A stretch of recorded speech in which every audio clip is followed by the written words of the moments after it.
राम राम जी, नमस्कार सभी स्टूडेंट्स को। आप सभी का स्वागत है फिजिक्स की क्लास में ASK sir official YouTube channel पर। मैं आनंद कश्यप आप सभी का स्वागत करता हूं तहे दिल से ASK sir official YouTube channel पर। और आज की जो क्लास है हमारी फिजिक्स की फार्मूला रिवीजन, यानी कि जो विद्युत धारा चैप्टर पढ़ा है उसके जो बचे हुए फार्मूला हैं, जो आपको थ्योरी में भी फार्मूले कवर कराए गए थे, उसके बाद जो शेष फार्मूले बचे हुए हैं उनकी चर्चा की जाएगी इस क्लास में।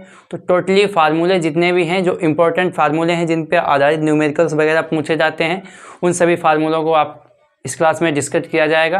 तो चलिए क्लास को स्टार्ट करते हैं। ये जो हमारी क्लास है, क्लास नंबर 5 है, विद्युत धारक की क्लास नंबर 5 है। लास्ट क्लास में कुछ बचे हुए शेष हमने MCQ क्वेश्चंस कराए थे। इस क्लास में भी फार्मूला रिवीजन के बाद MCQ क्वेश्चन, उनके आगे जो शेष बचे हुए इंपॉर्टेंट क्वेश्चन हैं वो करा दिए जाएंगे। तो चलिए क्लास को स्टार्ट करते हैं। तो इसमें पहला फार्मूला हमारा बनता है विद्युत चालकता। विद्युत चालकता क्या होती है, इसको G से प्रदर्शित करते हैं और इसका फार्मूला होता है 1/R। प्रतिरोध का व्युत्क्रम होता है 1/R। ये होता है विद्युत चालकता। इसका मात्रक होता है ओम इनवर्स या मोह भी लिख सकते हैं, ठीक है। नंबर 2 की बात करते हैं, विशिष्ट प्रतिरोध या प्रतिरोधकता या विशिष्ट प्रतिरोध। इसका फार्मूला इसको रो से प्रदर्शित करते हैं। रो बराबर होता है RA/L, ठीक है, ये रो होता है, ठीक है। उसके बाद में बात करेंगे विशिष्ट चालकता। नंबर 3 पे आता है विशिष्ट चालकता। इसको सिग्मा से प्रदर्शित करते हैं। इसका जो फार्मूला होता है 1/ρ, ठीक है। अगर रो की वैल्यू यहाँ से यहाँ पे रख देंगे तो फार्मूला कुछ और बन जाएगा। यहाँ से अगर इसकी वैल्यू रख दी जाएगी तो ये उल्टा हो जाएगा, ऊपर हो जाएगा, RA हो जाएगा, ठीक है। बात करेंगे वैद्युत ऊर्जा। वैद्युत ऊर्जा को W से प्रदर्शित करते हैं। इसका V/Q सूत्र होता है। यहाँ से अगर Q की वैल्यू रख देंगे तो यहाँ से VITV हो जाता है, ठीक है। और V बराबर होता है, अगर V की वैल्यू रखेंगे IR होता है, तो यहाँ से I² R/T हो जाएगा। इसी प्रकार की R की वैल्यू रख के फार्मूला आगे बनता चलाएगा। वो आपको जिस हिसाब से न्यूमेरिकल्स पूछे थे उस हिसाब से आप लोग एडजस्ट कर लीजिएगा। उसके बाद में नंबर 5 करते हैं वैद्युत शक्ति। वैद्युत शक्ति को P से दर्शाते हैं। इसका फार्मूला होता है W/T।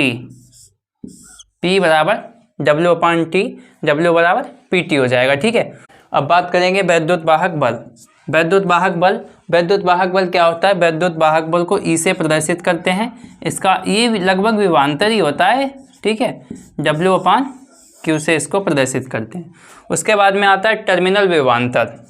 टर्मिनल विभवांतर को भी, इसका भी सेम वही प्रोसेस रहता है। V बराबर W/Q से इसको भी दर्शाते हैं, ठीक है। अब उसके बाद में बात करेंगे EV/R संबंध। EV/R में संबंध, E होता है वैद्युत वाहक बल से टर्मिनल विभवांतर, और ये R आंतरिक प्रतिरोध होता है, इंटरनल रेजिस्टेंस। तो इसमें जो होता है, ये वैद्युत वाहक बल होता है IR और प्लस IR, क्योंकि धारा सेम होती है तो विभवांतर।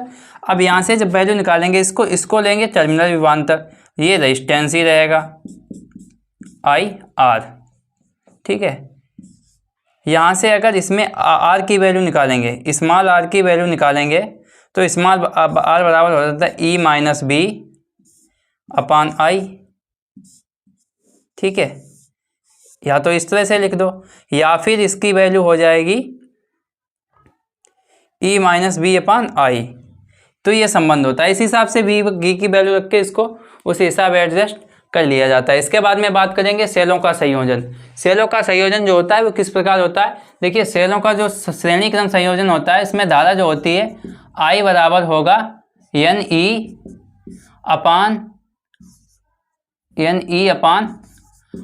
प्लस NR, ठीक है। ये होता है श्रेणी क्रम। और समांतर क्रम में जो धारा होती है NE/NR प्लस R। इसमें थोड़ा ही अंतर होता है, वो होता है सिर्फ अगर समांतर क्रम लिया जाएगा तो समांतर क्रम में जो बाहरी प्रतिरोध होता है उसके साथ में संयोजन होगा। उसके बाद में बात करेंगे। और इसमें जो अगर श्रेणी क्रम लिया जाएगा तो उसका प्रतिरोध, विभव प्रवणता जो होती है, विभव प्रवणता K, इसको कैसे प्रदर्शित करते हैं? K बराबर V/L विभव प्रवणता हो जाएगी, ठीक है। इसके बाद में बात करेंगे हम ये यदि तार की लंबाई को खींचकर n गुनी कर दी जाए, यदि तार की लंबाई खींचकर n गुनी कर दी जाए तो नया प्रतिरोध क्या होगा। अब इसमें मान लेंगे जो पुराना प्रतिरोध है वो R1 है, ठीक है, और जो नया प्रतिरोध होगा वो R2 होगा। और यदि n गुना खींचकर किया जाए तो इसकी लंबाई जो जितने गुना खींच के करेंगे उसका वर्ग इंटू R1 ये हो जाएगा, ठीक है। और इसी का एक और कॉन्सेप्ट रहता है, न्यूमेरिकल्स में भर भर के पूछे जाते हैं कि यदि तार की लंबाई को खींचकर उसकी जो त्रिज्या है, तार की त्रिज्या है, उसको 1/n गुनी कर दी जाए, ठीक है, तो जो होगा नया प्रतिरोध होगा R2 बराबर n⁴ इंटू R1। इसमें एक कॉन्सेप्ट सोच रहा है किलोवाट घंटा में जो व्यय ऊर्जा कितनी होती है, ठीक है। चलिए आपको वो अगले कॉन्सेप्ट में बता देंगे। अभी जो न्यूमेरिकल्स कराएंगे उसमें एक न्यूमेरिकल आएगा और उसमें जो है उसका यूज होगा, तो वहीं पे आपको वो सूत्र बता दिया जाएगा। तो इसके बाद चलते हैं हम लोग MCQ क्वेश्चंस पे चलते हैं। तो बात करते हैं MCQ क्वेश्चंस की। MCQ क्वेश्चंस, इसमें जो पहला MCQ क्वेश्चन है और ये वाला जो क्वेश्चन है ये वाला पूछा गया है आपसे 2000 नहीं, ये इम्पोर्टेंट क्वेश्चन है, ये वाला 2016 में पूछा गया है।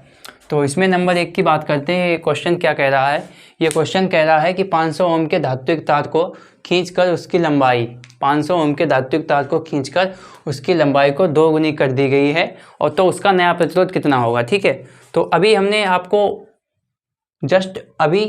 जो इम्पोर्टेंट सूत्र बताए हैं उनमें आपको कराया था कि ये किसी लंबाई तार की लंबाई को खींचकर n गुना कर दिया जाए तो जो नया प्रतिरोध होगा वो नया प्रतिरोध R2 होगा n² R1। तो बस यही वाला हम सूत्र इसमें यूज करेंगे, ठीक है। 50 ओम दिया गया है, R2 जो नया प्रतिरोध होगा, इसमें जो नया प्रतिरोध R2 होगा, कितना गुना किया, इसमें 2 गुना किया था तो 2 का वर्ग 4 हो जाएगा। और जो R1 दिया गया है, R1 50 ओम, ये वाला 50 ओम दिया गया है, 50 ओम ये हो जाएगा, तो R2 हो जाएगा 200 ओम, ठीक है। इसका जो ऑप्शन नंबर 4 सही हो जाएगा, ठीक है। अब बात करेंगे ये वाला, तो बात करेंगे क्वेश्चन नंबर 2। क्वेश्चन नंबर क्या क्या है, 200 वाट के एक टीवी को 4 हावर तक उपयुक्त किया जाता है तो वैद्युत इकाई होगी कितनी, वैद्युत इकाई बे होगी। तो इसमें जो सूत्र लगाएंगे हम लोग यूनिट का सूत्र लगाएंगे। यूनिट बराबर जो यूनिट होगी तो वो वाट होगा गुणे हावर होगा और उसके बाद में 1000 से भाग कर देंगे, आपकी यूनिट निकल आएंगी। तो इसमें क्या कहा गया है, तो यूनिट बराबर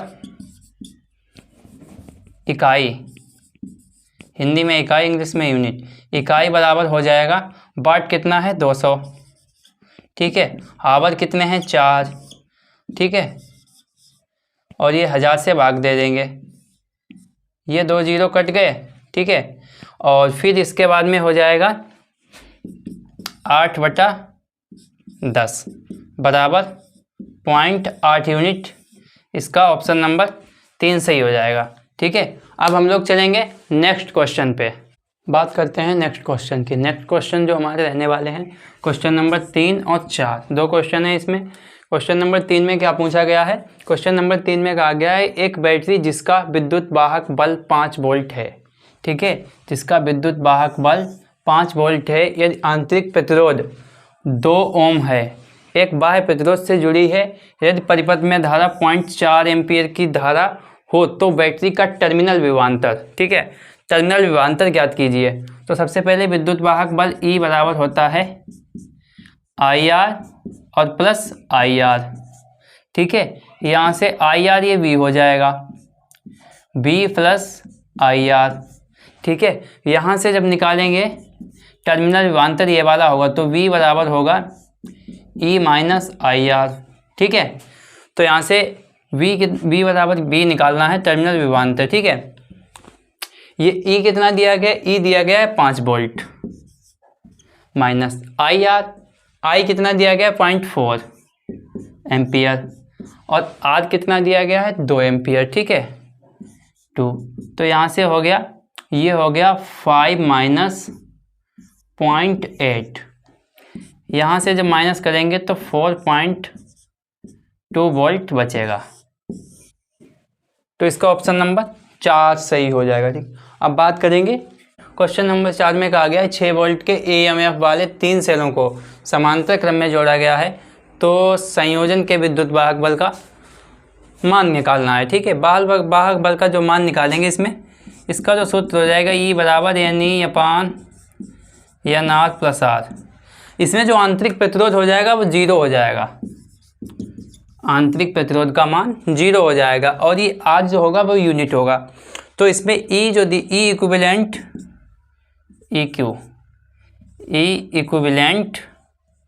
आपको यहाँ से बराबर N कितना है 3 × 6 और N कितना है 3 × R। तो E बराबर हो जाएगा 18/3R। यहाँ से निकालेंगे 6 1/R। अब R का मान इक्विवेलेंट यूनिट हो जाएगा तो यहाँ से 6 हो जाएगा, E का मान 6 वोल्ट।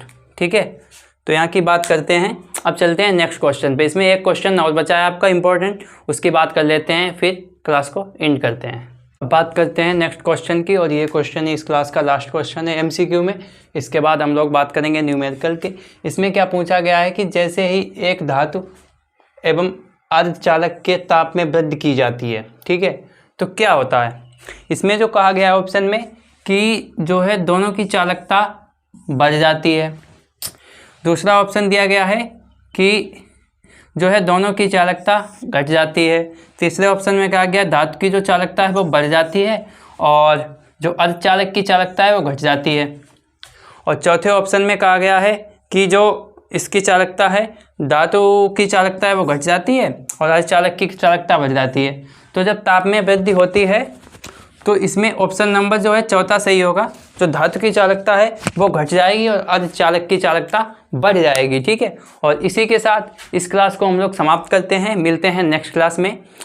तो आप लोगों को ये क्लास कैसी लगी कमेंट बॉक्स में कमेंट करके ज़रूर बताएं। और ये जो हमने जानकारी दी है आपको आपके एग्ज़ाम्स में बहुत हेल्पफुल रहेगी, तो इसको ध्यान से नोट कीजिएगा और हमारे YouTube channel ASK sir official को सब्सक्राइब भी कर लीजिएगा, जिससे आपके पास क्लास की नोटिफिकेशन टाइम से मिलती रहे। और daily class Monday to Friday Saturday शाम 7 बजे पब्लिश की जाती है, तो आप लोग 7 बजे आके क्लास में ज़रूर क्लास को देखिएगा। ठीक है, 10 से 20 मिनट की क्लास होती है। इसमें आपको इम्पोर्टेंट क्वेश्चन डिलीवर किए जाते हैं। तो चलिए इसी के साथ क्लास को समाप्त करते हैं। मिलते हैं नेक्स्ट क्लास में। राम राम सभी स्टूडेंट को, जय हिंद।